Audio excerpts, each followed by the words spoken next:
মমতা ব্যানার্জির ভক্ত বলে আজ বিজয়া সম্মেলনীতে প্রত্যেক বাড়ি থেকে বেরিয়ে এসছে। আমরা দেখি প্রণাম, সালাম এবং জবাব জানাই। অনেক মা বোনেরা এসছেন, আমার চেয়ে যদি কেউ বড় থাকেন আমার সালাম প্রণাম নেবেন, আমার থেকে যদি কেউ ছোট থাকে আমার অন্তরের ভালোবাসা নেবেন। অনেক বয়স্ক লোকরা এসছেন, অনেক চাচা এসছেন, আমার চেয়ে যারা বড় আমার প্রণাম নিয়েন, সালাম নিয়েন।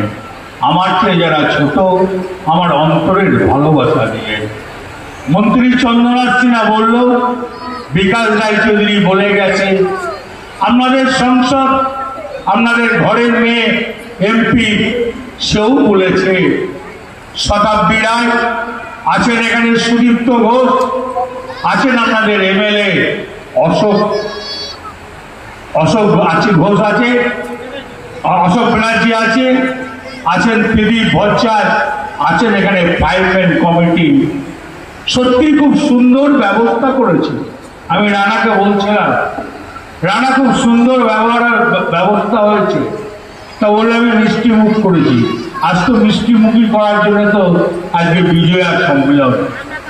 বন্ধু, আপনাদের কাছে কয়েকটা কথা বলতে এসেছি।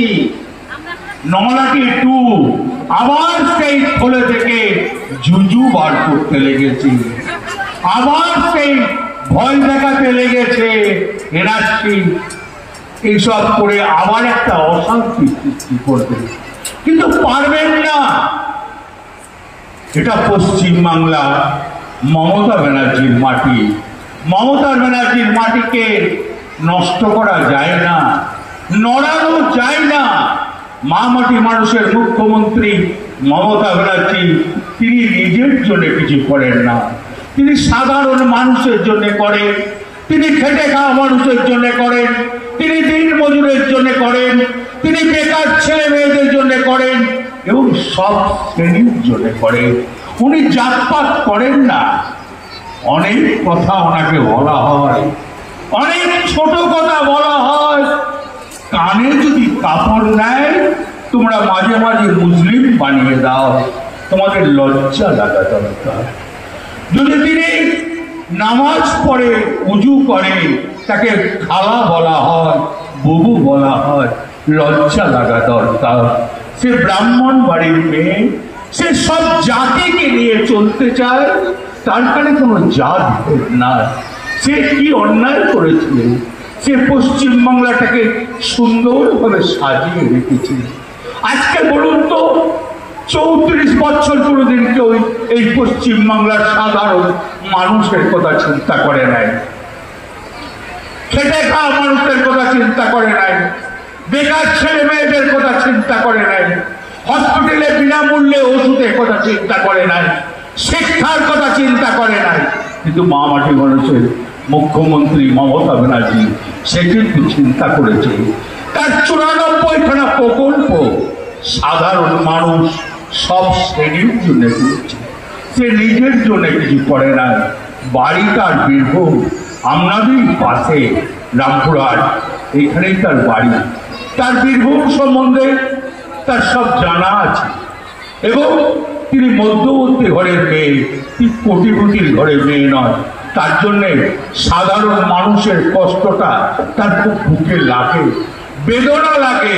সেই জন্যই তো সাধারণ মানুষের জন্য এত প্রকল্প তৈরি করেছে। আর তোমরা মমতা ব্যানার্জির কিছু করতে পারছো না, টাকা পয়সা দিচ্ছ না। মমতা ব্যানার্জিকে ভাবছো জব্দ করে দেবো, ও কঠিন জিনিস, বিকবে তবু ভাঙবে না, ওকে ভাঙানো খুব মুশকিল আছে। তাই আপনাদের কাছে আমি দুটোটা কথা বলতে, আজকে মমতা ব্যানার্জির ভোট কিন্তু 5 বছর পর একবার আসে। 26-এ ভোটটা কিন্তু মমতা ব্যানার্জির ভোট। আমি সবার কাছে জোরাত করে বলবো, সব শ্রেণীর মানুষকে বলবো, এ ভোট মমতা ব্যানার্জির ভোট। এ ভোটে যেন মমতা ব্যানার্জিকে দুহাত ভরে ভোট দেবেন। আমার পশ্চিমবাংলার ভালো হবে, আমার সাধারণ মানুষের চিন্তাধারা ভালো হবে, মানুষের উপকার হবে। আর মমতা ব্যানার্জি না থাকলে এই উপকার কিন্তু কেউ করতে পারবে না। আপনারা দিল্লিতে শুনেছেন যতগুলো কেজরিওয়াল প্রকল্প করেছিল সব একে একে বন্ধ করে দিয়েছে।